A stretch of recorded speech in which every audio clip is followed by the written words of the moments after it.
family. God bless you in Jesus' mighty name. Welcome back to my channel. My name is MJ, where we talk all things autism. Happy new week to you. I hope the week started off well for you and things are going on really great for you. I hope you had time to rest this couple of days from Mother's Day weekend, and you know that things are back in the rhythm. I know kids are almost out of school. I know a lot is going on. But I tell you, by the time we look up, we'll be putting up our Christmas trees again. I say this jovially, but we know that it's going to happen. So today's topic is why we see sometimes where our kiddos cover their ears. And I just want to kind of go over what it could mean and a few ways to identify, help, and see what we can do as parents. So one of the few things that I know that from what I know from our speech pathologist and occupational therapy is that at times, if there's a sound issue, it may be sensory overload, it may be a discomfort to some sort, and it might just be self-soothing technique that they do. Now that self-soothing technique could also be something that's stimming, something that they're just used to doing, where if they hear a loud sound, they just automatically close their ears. Now regarding our own little friend Jayson, one of the things that we're working on right now in therapy, primarily in OT, but we're also doing that in speech pathology also, is when he hears a child crying. That is very big for him. The thing is that I don't know what it is about a child crying, and it has to be a baby that the pitch is a certain level. So it's not everyone. So if he hears, like when he's in the gym at the clinic, when we go to OT and speech, if there's somebody that's walking past that is crying, quickly he goes like this, right? So we've been trying to get him to use his, which I'll go into the strategies on how to kind of help with this, his noise canceling headphones, because alone, we have to know how to manage these behaviors. So those are the three kind of why they kind of do the covering of the ears: sensory overload, a discomfort caused by certain noises, and self-soothing behavior, something that they just do just because they learned it, or something that they just do as a way of coping, which goes into stimming. Now, what can we now do to help these kids during these behaviors? I've come up with a couple, and the article did an excellent job also naming them. So the first one is we have to identify those triggers. What is your own kiddo's sensory overload issue or thing? Like I already said, Jayson for his is somebody that is crying. It doesn't, but the funny thing is that when there's somebody crying and an ambulance driving past us is not that serious for him. I don't know what it is about crying, and yet we're still using certain strategies to get him through how to request, whether it's in noise canceling headphones or him just doing the stimming of closing his ears. Either one, we're not moving away from that. We're just letting him do what he needs to do to adjust.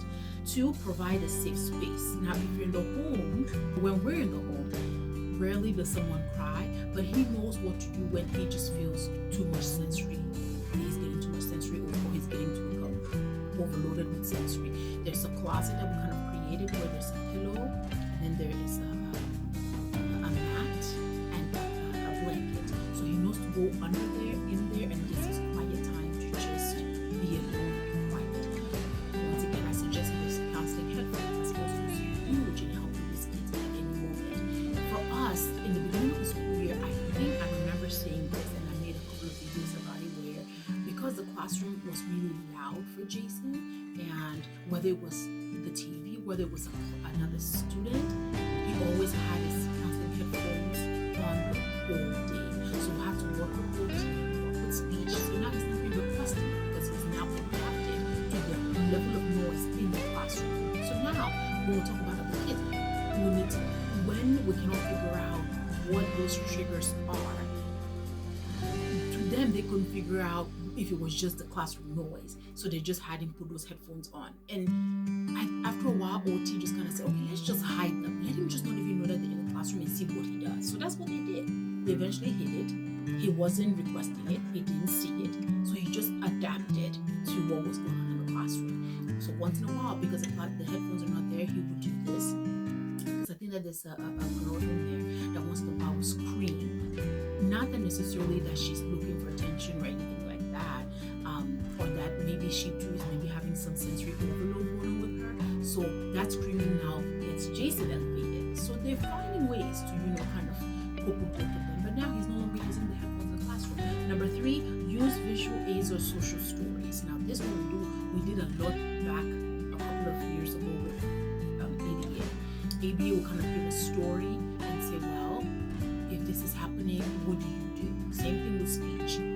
She would, in the middle of their session, she would just pull out her phone on the side and put on a child crying, right? So then we see him trying to move around, like, what is going on? I hear him crying, but I don't know what am I supposed to do. So then the speech pathologist would be like, Jayson, do you need something? So things like that, it would just prompt up, and then she would just be like, oh, headphones, please, and then he would get it. Or once again, the hands of the ears. The fourth one is to experiment with sensory input ways on what you can do to alleviate that sensory overload or the discomfort. Just find ways that will work for your kiddo. If it's hiding away, like I said, anything that works just to kind of for them to kind of feel back to where they were prior to that noise that caused it. Lastly, OT. OT to me is the one that can work. OT and speech actually. They're the two that can work, and ABA. They're the three that can work towards strategies to help learners in terms of covering ears and understanding sensory activities that are going on. I hope this was helpful to you. Now the thing is for us to just figure out what those triggers are, and knowing how to eliminate them or minimize them the best that we can, so that we don't have that discomfort or the sensory overload or the stimulus that's going on. Okay, family, enjoy the rest of your week. I hope everything continues to work for you and the family. Remain in the presence of God. I can never say this enough, because He's our God, He's our comfort, He's our helper, He's our all. So as we lean on Him for everything, it shall